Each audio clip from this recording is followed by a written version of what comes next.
Welcome to Choice Classic Radio, where we bring to you the greatest old-time radio shows. Like us on Facebook, subscribe to us on YouTube, and thank you for donating at choiceclassicradio.com. The Signal Oil Program, The Whistler.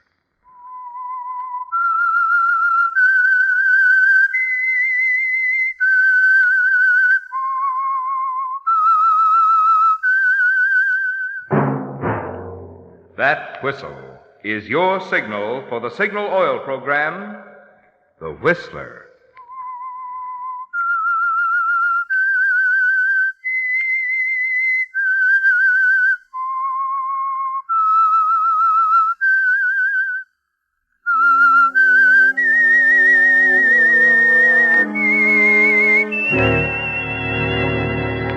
I am the Whistler, and I know many things, for I walk by night.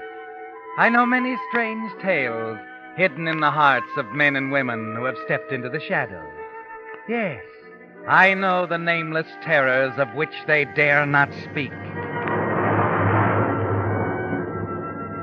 Yes, friends, it's time for the Signal Oil Program, The Whistler. Rated by independent research, the most popular West Coast program in radio history. And Signal gasoline is tops, too. Tops in quality. It takes extra quality, you know, to give you extra mileage. And Signal is the famous Go Farther gasoline. So look for the Signal circle sign in yellow and black that identifies friendly dealer-owned Signal stations from Canada to Mexico. And now the Whistler's strange story. Dark Moon.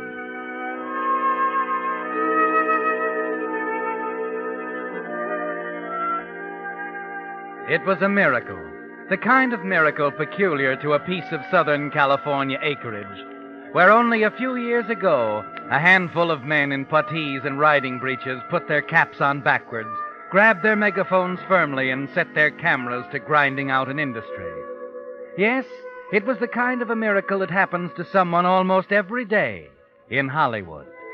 Russell Benton told himself all this as he walked into the oak-paneled office of Matthew Ellsworth, movie producer, cast an eye on the artificially young secretary behind the artificially old desk, and introduced himself.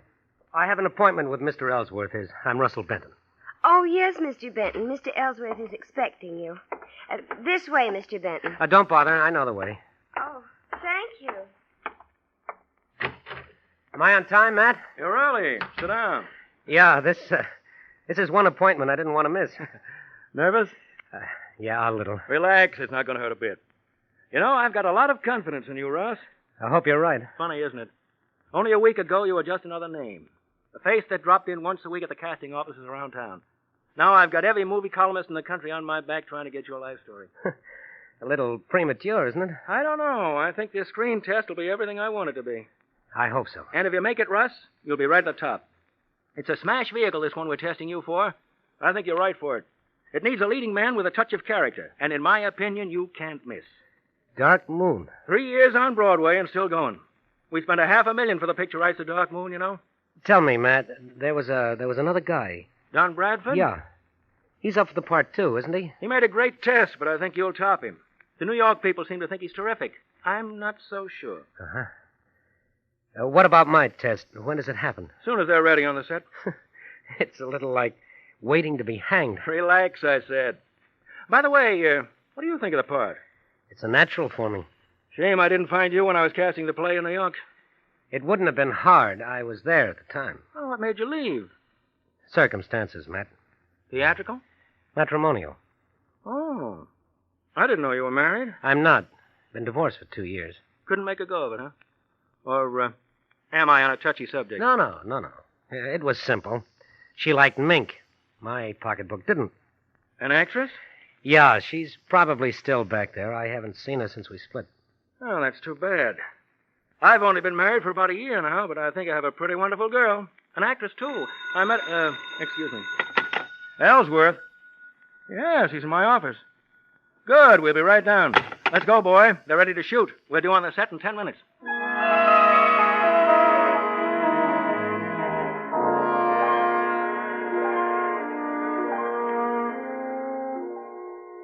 And in 10 minutes, the miracle begins to happen, Russ. As soon as you face the camera, the second Matt gives you the cue to begin, you forget about everything except the scene you're doing. Forget about Kathy and the marriage that failed. Forget the struggle, the futile hopes, and even the miracle that placed this opportunity in your lap. As you get into the scene, all you know is that you're giving the greatest performance of your life. And when the cameras finally stop grinding, you can tell from the look on Matt's face that you made it. That the name of Russell Benton is as good as on 1,000 theater marquees over the magic title, Dark Moon. Cut? Save him, boys. All right, print it. All right, wrap him up. How was I, Matt? What do you think? Terrific. As far as I'm concerned, it's settled. Who else is A there? handful of New York backers. I'm flying back there tonight with the prince. Call you as soon as it's definite.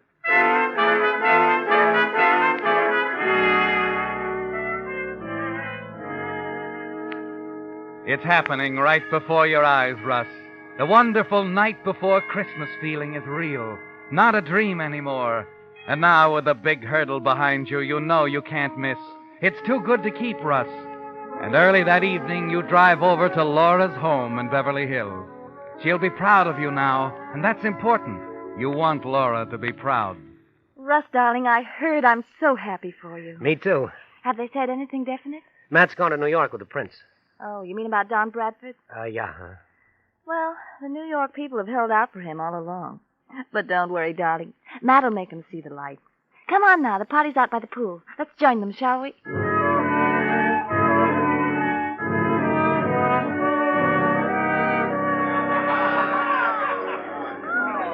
Wait a minute, Laura. I thought you said a small party. Come on, they won't bite.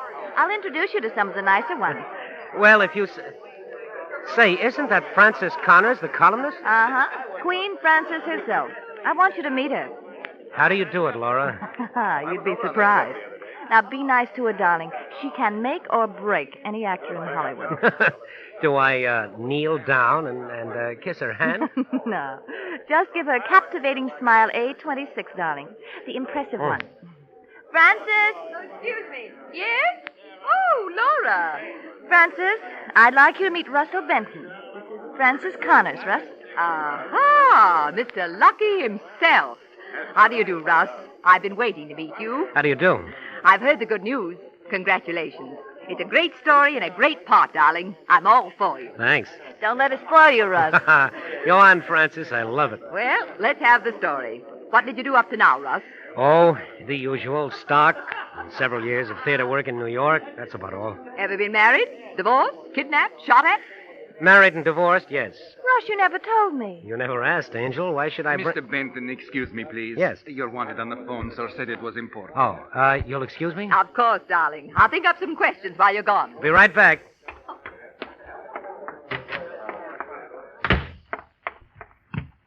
Hello? Hello, Russ. This is Kathy. Kathy? Oh, don't sound so happy, darling. Where are you? In front of my fireplace in Hollywood. But I thought you were in New York. How did you know I... What made you call here? It wasn't too hard to find you, dear. What do you want? I just want to talk to you, if it isn't asking too much. Well, you better forget it. I told you once I was through, and I meant it. You're being very foolish, you know. This is business. Business? Your part in Dark Moon. Maybe I didn't make myself clear. I don't want to talk to you about that or anything else. I think you will, Russ. It's so nice. You're a success now. Matt Ellsworth seems to think so. Does he? Anything odd about that? No, I just wonder sometimes whether Mr. Ellsworth knows you as well as I do. Perhaps I ought to have a talk with him. What makes you think you could talk to Ellsworth? Well, that shouldn't be hard, darling. You see, I'm his wife.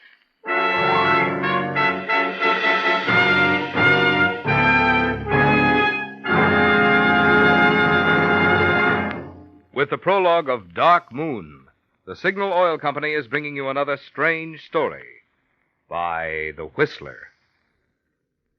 But now let's tune in on another strange story. Listen.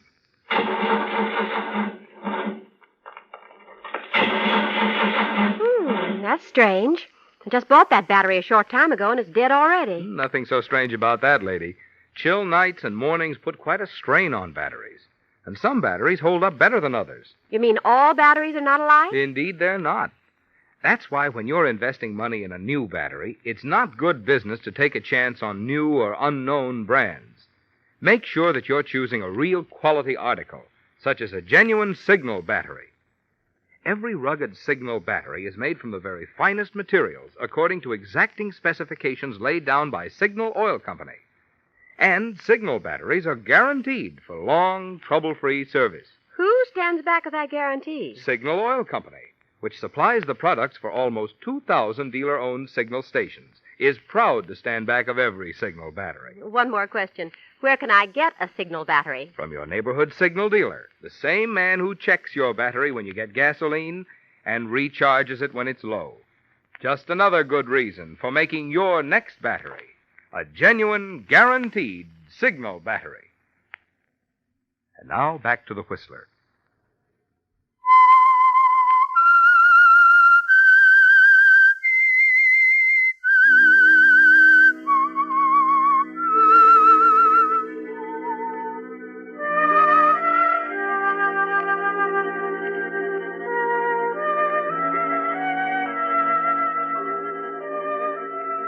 Yes, Russ. Kathy is Matt Ellsworth's wife. You stand dumbly at the telephone, her words still reverberating in your ears. Putting it together now. Matt's remark this morning about marrying some actress, the most wonderful girl in the world, he'd said. Yes, Russ, it's true. Kathy is Mrs. Matt Ellsworth. She can ruin you with a word.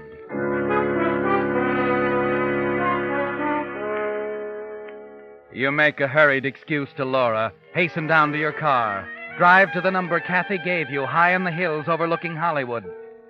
And as you walk up the steep stairs to her front door, you make a decision, Russ, that if Kathy tries in any way to keep you from getting that part, you'll do anything to stop her, even kill her.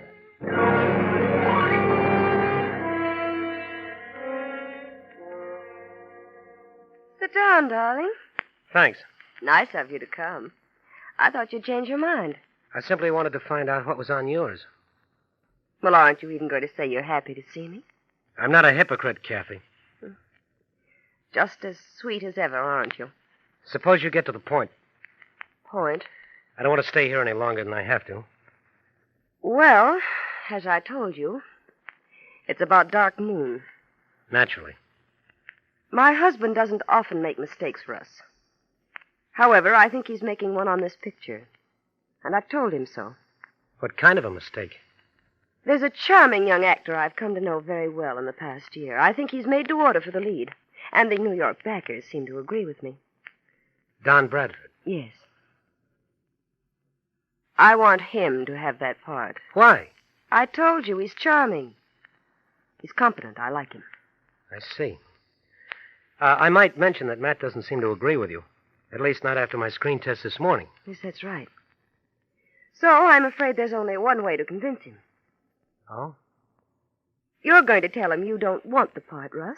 You've decided not to take it. What? You think I'm crazy? No, that's why I'm talking to you. I've put some high cards in front of Matt, Russ. But I haven't played the ace. What do you mean? He doesn't know we were married. There are some things I could tell him. Well, you wouldn't do that. I don't think I'll have to. Because you're going to gracefully decline in favor of Don Bradford. I think I know why you're doing this. I told you I liked Don Bradford. No, it isn't that. You know as well as Matt that I'm right for this one, and this part will make me overnight. And you resent that, don't you, Kathy? Nothing could hurt you more than seeing me successful. It's not a boost for Bradford, it's a kick at me. All right, call it anything you want. But Matt gets back from New York tomorrow night at 9:30. I'll give you until 9 to make up your mind. Where can I get in touch with you? Right here. I'll be waiting. You won't disappoint me. Now, will you, darling? No, Kathy. I won't disappoint you.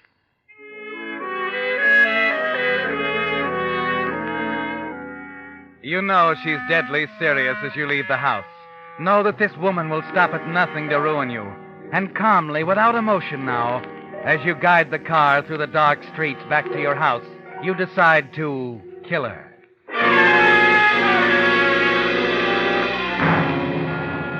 It will involve a risk, a terrible risk, but you're ready to take any kind of a chance now, with destruction 24 hours away. Yes, all you can do now is improvise, prepare in advance for the questions that are bound to come. The next morning, you call Laura. Hello? Hello, Laura. This is Russ. I wonder if you could give me a hand. Well, why not? Anything planned for tonight? Free as a bird. Good. This may sound a little premature, Angel, but I thought I'd drum up a little thing at my place, for 10 or 20 or so. A celebration. Oh, sounds like fun. I'll be busy all day, though. I have to get a few things for the party. I might not get there until around 9. Could you be a pal, sort of get things started for me? Well, what time? 8:30 or so. I'll leave the place open, have everything ready for you. Suppose you could round up enough people to make it interesting? Free party, darling. They'll be standing in line at the door. Then I can count on you. Of course, dear. You won't be long, though. No, Laura. I won't be long.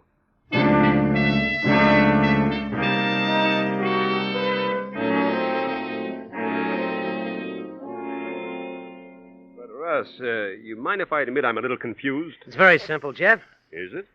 You're not the biggest agent in the world, you know.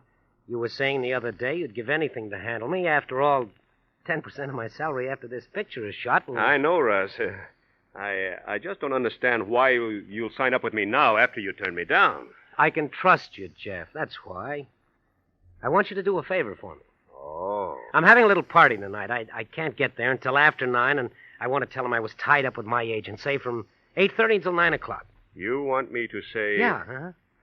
Oh, look, Russ, That's all you know. That's all you have to say no matter what comes up. And tomorrow, I give you a 7-year contract as my manager. Now, what about it? What can I lose? It's a deal.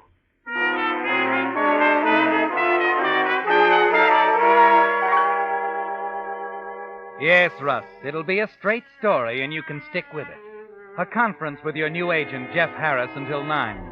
A room full of witnesses ready to testify.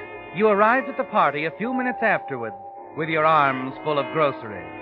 That it's simply impossible that only a few minutes before you made the fatal visit to Kathy Ellsworth's house high on the hill.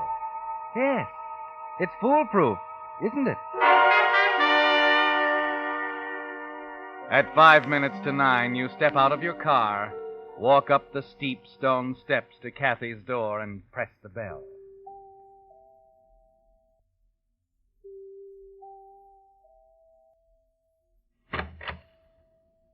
Sorry I kept you waiting, darling. I was on the phone.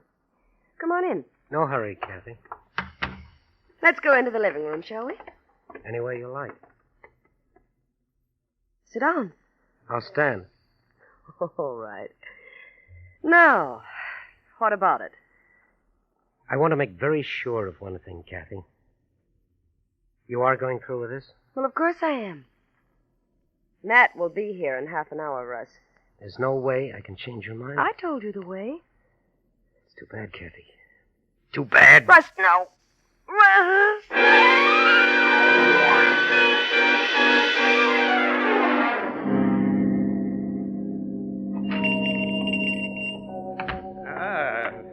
Mr. Benton. Good evening, Angelo. Open a little late, aren't you? Every night, Mr. Benton. Take my advice, my friend. Never go into the delicatessen store business. Work all day. Work all night, too. I thought you closed at 9. It's 10 after, isn't it? 10 o'clock we close. Oh, well, that's a break for me. I got a bunch of hungry friends on my hands tonight. What do you suggest? Oh, maybe some salami, Swiss cheese, beer. Great. A pound of each of those. Some kosher dills if you have any. A couple of loaves of rye bread. Hey, take it easy. And some champagne, Angelo. Champagne? Yeah, half a case. After all, Angelo, this is a celebration.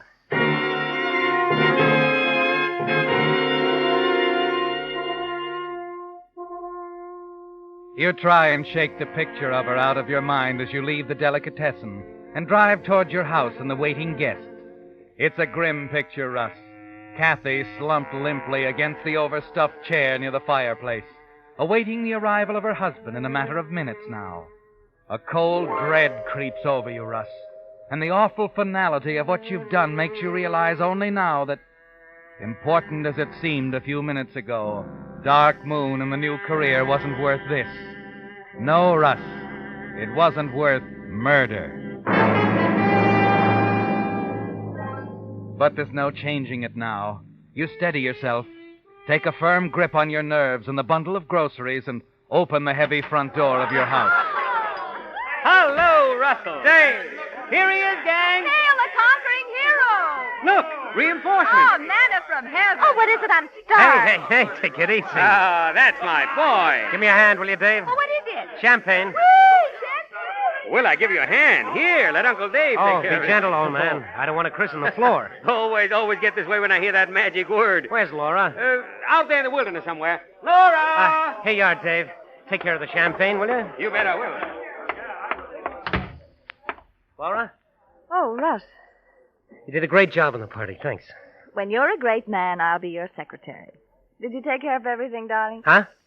Your business. The thing that tied you up. Oh. Oh, yes. Everything is fine. Did Matt call yet? No, not yet. When does he get in? He ought to be in now. Nervous? Yeah, a little. I don't blame you. Well, he'll be over in an hour or so. It was nice of Frances Connors to accept tonight. Is she here yet? No. Let's see, there was something I... Oh, yes, I knew there was something I had to tell you. Yeah. Russ, telephone. Okay, I'll take it in the den. Excuse me a minute, Laura. Yes. Yeah? Russ, Yes? this is Matt. I'm calling from the airport. What do they say, Matt? Brother, did I have a fight on my hands.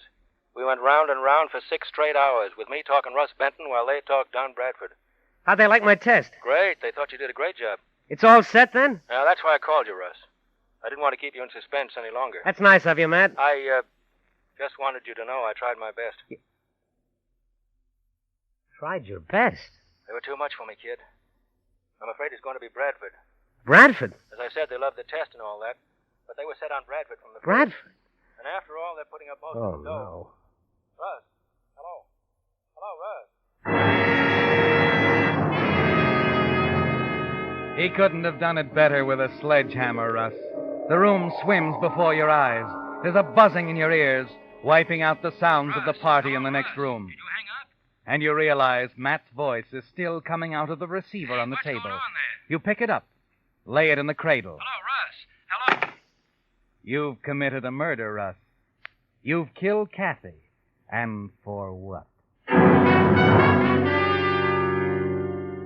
You stumble up to your room where you can be alone and sit smoking cigarette after cigarette while the party downstairs goes on without you. You can almost see Matt on his way now, on his way to find Kathy.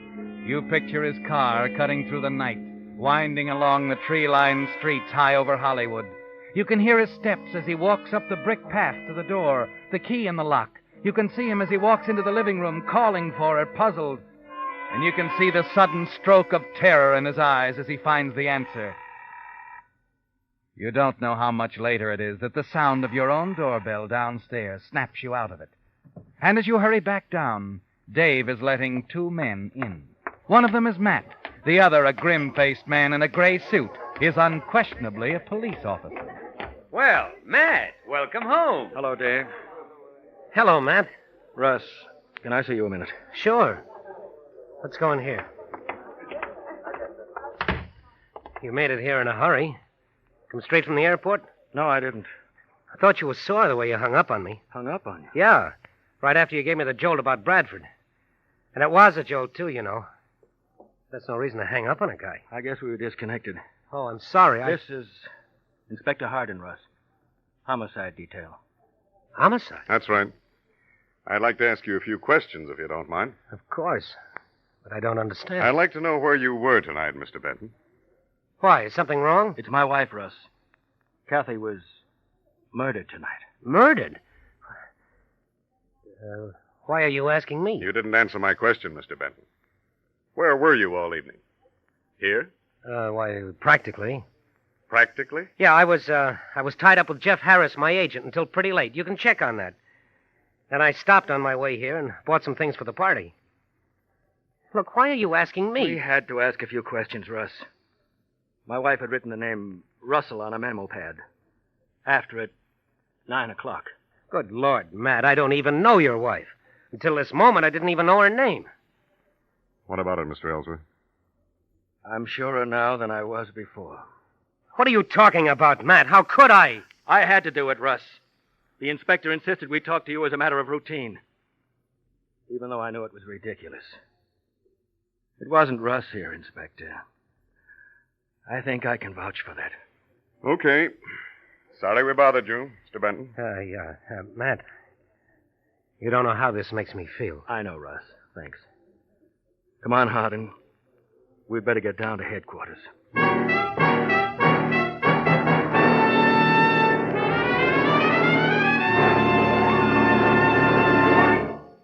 The Whistler will return in just a moment with the strange ending to tonight's story. Meantime, see if you can pick the winner in this discussion. That's a smooth-running motor you have there, Mary. What kind of gasoline do you use? Signal, Jim. I like the go it puts into the old buggy. Hey, that's interesting. I use Signal, too, because I like its good mileage. Mileage or performance? Which is the better yardstick of gasoline quality? Well, fact of the matter is, it takes superior performance to give you extra mileage. You see, the only way any gasoline can give you quicker starting, faster pickup, and smoother knock-free power is by helping your motor run more efficiently. And when your motor runs more efficiently, naturally you enjoy extra mileage, the thing Signal gasoline is famous for. That's why we say, to be sure of the tops in gasoline quality, there are just two things to remember. One, In gasoline, it takes extra quality to go farther. and two. Signal is the famous Go Farther gasoline. And now back to the Whistler.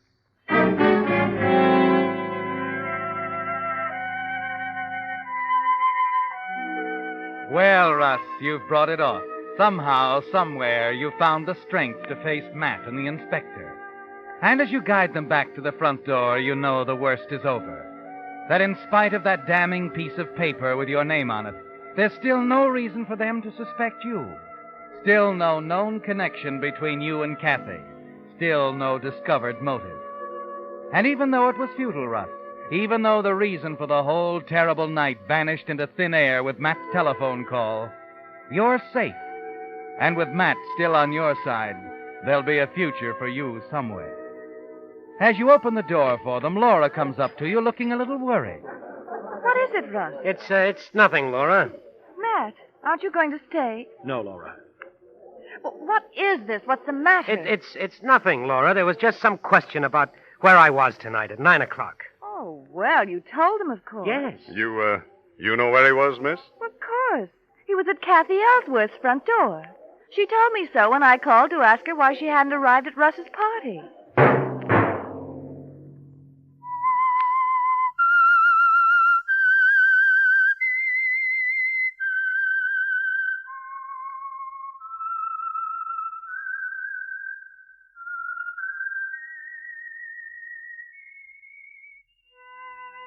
Let that whistle be your signal for the Signal Oil program, The Whistler, each Wednesday night at this same time, brought to you by the Signal Oil Company, marketers of Signal gasoline and motor oil and fine quality automotive accessories. Signal has asked me to remind you, to get the most driving pleasure, drive at sensible speeds, be courteous, and obey traffic regulations. It may save a life, possibly your own.